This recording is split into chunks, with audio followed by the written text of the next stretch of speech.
നമസ്കാരം. PCOD ഉള്ള രോഗികൾ എന്തൊക്കെ കാര്യം ശ്രദ്ധിക്കണം എന്ന് നോക്കാം. അതായത് ദിവസവും 6 to 8 മണിക്കൂർ ഉറക്കം വളരെ പ്രധാനപ്പെട്ട ഒരു കാര്യമാണ്. അതുപോലെ തന്നെ ധാരാളം വെള്ളം കുടിക്കുക. അതുപോലെ വേറൊരു കാര്യം, എക്സസൈസ് തീർച്ചയായും ചെയ്യേണ്ടതാണ്. ആഴ്ചയിൽ 4 അല്ലെങ്കിൽ ഒരു 5 പ്രാവശ്യം തീർച്ചയായും എക്സസൈസ് ചെയ്യുക. അതുപോലെ തന്നെ ഇന്റർമിറ്റന്റ് ഫാസ്റ്റിംഗ് ശീലമാക്കുക. അത് നിങ്ങളുടെ ഇൻസുലിൻ റെസിസ്റ്റൻസ് കുറയ്ക്കുന്നതാണ്. അടുത്ത് എന്തൊക്കെ ആഹാരങ്ങൾ ഉൾപ്പെടുത്താം എന്ന് നോക്കാം.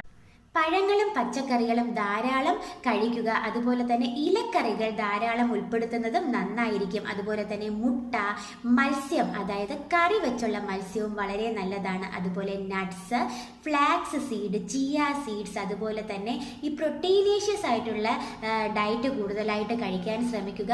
അതുപോലെ മുളപ്പിച്ച ധാന്യങ്ങൾ കഴിക്കുന്നതും വളരെ നല്ലതാണ്. അതുപോലെ തന്നെ എപ്പോഴും ഹാപ്പി ആയിട്ടിരിക്കാൻ ശ്രമിക്കുകയും വേണം.